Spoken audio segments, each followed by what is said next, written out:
কাঁটাতারের বেড়া দিলে আসলে আমাদের কি কোনো ক্ষতি আছে, বা মানে লাভ ক্ষতির বিষয়টা বা কি দাঁড়াচ্ছে? দেখুন, তাদের লাভটাই বা কি? কাঁটাতারের বেড়া ইতিমধ্যে কিন্তু আংশিক দেওয়া হয়েছে, আপনারা জানেন কিনা আমি জানি না। পশ্চিমবাংলায় এই যে বিজেপি গভর্নমেন্ট আসার আগেই, এর আগে যে সরকার ছিল, ইভেন এই মমতা ব্যানার্জির সময়ই কিন্তু কাঁটাতারের বেড়া অনেক অংশে আমাদের দেশে অনেক জেলার সঙ্গে দিয়ে ফেলেছে আমার ধারণা, এবং আপনার কথা মনে আছে কিনা আমি জানি না। ফেলানির লাশ কিন্তু এই কাঁটাতারেই ঝুলানো ছিল। সুতরাং কাঁটাতারের উদ্যোগ কিন্তু এই প্রথম না। এবার কাঁটাতারটা কেমনে দিবে বেড়াটা?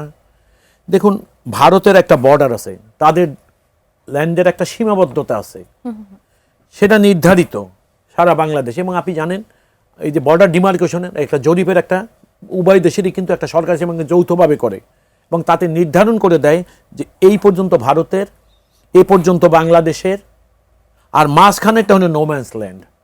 তাইলে নোম্যান্স ল্যান্ড যখন দুই দেশের থেকে শুরু হয়, সেখানে বাংলাদেশের যে ভূখণ্ড আছে সেখানে বাংলাদেশের একচ্ছত্র আধিপত্য এবং অধিকার। ভারতেরটাও তাই, ভারত তার নিজস্ব ভূখণ্ডে তার কাটার বেড়া দিবে। এটা নিয়ে আমাদের উদ্বিগ্ন হওয়ার কি কারণ? এখন তার কাটার বেড়া যদি না থাকে, তাহলে ভারত থেকে অবাধে মানুষ আসার সুযোগ, এটাই আমাদের জন্য অ্যালার্মিং না?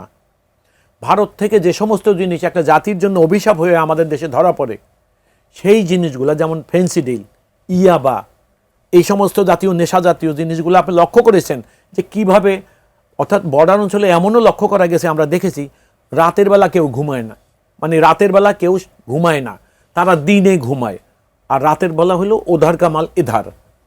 তো তাইলে বিষয়টা কি দাঁড়াইলো?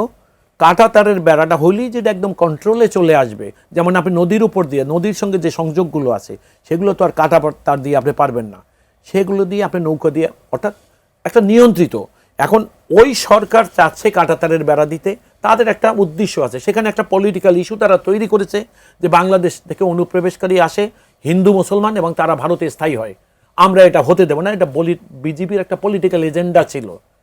এখন আপনি দেখেন, এই শুভেন্দু অধিকারী যিনি আজকে পশ্চিমবাংলার মুখ্যমন্ত্রী, তিনি নির্বাচনের আগে যে সকল রাজনৈতিক বক্তব্য দিয়েছেন এবং নির্বাচনের শেষ দিন, এমনকি ভোট গণার আগের দিন তিনি যেসব বক্তব্য দিয়েছেন, সেটা যে কোনো মানুষ শুনলে একটু আতঙ্কিত হওয়ার মতো, বা একটু বিচলিত, আতঙ্কিত না হলে আমি ধরবো বিচলিত। শুভেন্দু যখন সরকার প্রধান হিসাবে, অর্থাৎ পশ্চিমবাংলার মুখ্যমন্ত্রী হিসাবে ওত পড়েছে, আপনি লক্ষ্য করেছেন তার কথার সেই সুর সব পরিবর্তন হয়ে গেছে। সুতরাং আমার বক্তব্য হইল, শুভেন্দু, পশ্চিমবাংলা সরকার অথবা বিজেপি সরকার, এদের নিয়ে কি ভাবার আমাদের হ্যাঁ, আমরা ভাববো কোনটা, প্রতিবেশী সরকারটা কেমন, সেটার জন্য আমাদের সতর্ক দৃষ্টি থাকবে। সেটাকে নিয়ে এত শোরগোল করার আমাদের কিছু নেই। আমরা খেয়াল রাখবো ওদের আচরণ আমাদেরকে আসলে কোন রকম শঙ্কিত করে কিনা। শঙ্কিত যদি হই আমরা, তার পিছনে যুক্তিসঙ্গত আছে কিনা, আমাদের স্বার্থ অন্যায়ভাবে তারা খর্ব করার চেষ্টা করছে কিনা, আমাদের উপরে অন্যায়ভাবে কোনো কিছু তারা আরোপ করছে কিনা, সেগুলো আমরা অবলোকন করা। এবং একটা সরকারের দায়িত্ব হবে, এবং নিশ্চয়ই একটা রাজনৈতিক সরকার, গণতান্ত্রিক সরকার ক্ষমতায় এসছে, সরকার কি উদাসীন? সরকার সেই দিকে দৃষ্টি রাখছেন। এবং আপনি জনাব হুমায়ুন কবির সম্পর্কে যে কথাটা বলেছেন, এটা তো খুব স্বাভাবিক।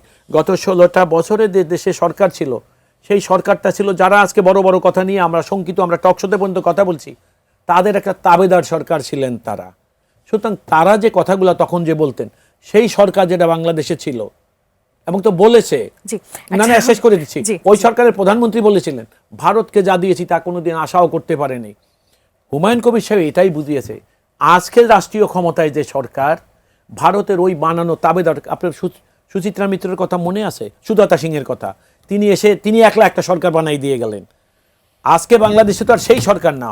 হুমায়ুন কবির সাহেব ওই জিনিসটা বুঝাতে চেয়েছে যে বাংলাদেশে এখন ওই সেই তাবেদার সরকার, ভারতের তাবেদারি সরকার আর আজকের সরকারের মধ্যে অনেক ফারাক।